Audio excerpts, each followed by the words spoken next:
ഒളിച്ചോടിയിട്ടില്ല എന്ന് റാപ്പർ വേടൻ. ഒരു കലാകാരൻ ഒരിക്കലും എവിടെയും പോകില്ല. തന്റെ ജീവിതം ജനങ്ങളുടെ മുന്നിൽ ജീവിച്ചു തീർക്കാനാണ് വന്നിരിക്കുന്നതെന്നും വേടൻ സംഗീത പരിപാടിക്കിടെ പറഞ്ഞു.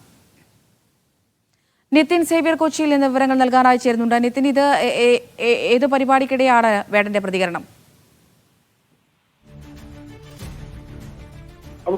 ഇന്ന് കോന്നിയിൽ നടന്നൊരു പരിപാടിയിലാണ് ഇത്തരത്തിൽ വേടൻ പ്രതികരിച്ചിട്ടുള്ളത്. KU ജനീഷ് MLA നേതൃത്വത്തിൽ നടത്തിയ കോന്നി ഫെസ്റ്റിലാണ് ഇത്തരത്തിലൊരു പ്രതികരണം വേടന്റെ ഭാഗത്തുനിന്ന് വന്നത്. താൻ എവിടെയാണെന്ന് കുറെ ആളുകൾ ചോദിക്കുന്നുണ്ട്. പക്ഷേ താൻ എവിടെയും പോയിട്ടില്ല, ഒരു കലാകാരൻ എവിടെയും ഒളിച്ചോടില്ല, തനിക്ക് ഒരു ജീവിതമേ ഉള്ളൂ, അത് ഈ ആളുകളുടെ മുമ്പിൽ, ഈ ജനങ്ങൾക്ക് മുമ്പിൽ ജീവിച്ചു തീർക്കാനാണ് താൻ ആഗ്രഹിക്കുന്നത് എന്നാണ് റാപ്പർ വേടൻ പറഞ്ഞത്. അതായത് നാളെ ബലാത്സംഗ കേസിൽ റാപ്പർ വേടൻ ചോദ്യം ചെയ്യലിന് തൃക്കാക്കര പോലീസിൽ ഹാജരാകും. മുൻകൂർ ജാമ്യം ലഭിച്ചതിനെ തുടർന്നാണ് ഇത്തരത്തിൽ ചോദ്യം ചെയ്യലിന് ഹാജരാകുന്നത്. കോടതി നിർദ്ദേശപ്രകാരം മറ്റൊരു കേസ് കൂടി സെൻട്രൽ പോലീസ് സമാനമായ പരാതിയിൽ, മുഖ്യമന്ത്രിക്ക് നൽകിയ പരാതിയിൽ മറ്റൊരു പരാതിയിൽ കൂടി സമാനമായി ബലാത്സംഗ കുറ്റത്തിന് വേടനെതിരെ പോലീസ് നിലവിൽ കേസ് എടുത്തിട്ടുണ്ട്. അതായത് നാളെ രാവിലെ 10 മണിക്കാണ് വേടൻ ചോദ്യം ചെയ്യലിനായി ഹാജരാകുക. അമൃത.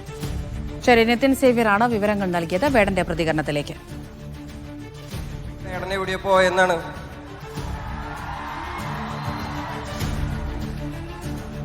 ഒരു കലാകാരൻ ഒരിക്കലും എവിടെയും പോകുന്നില്ല.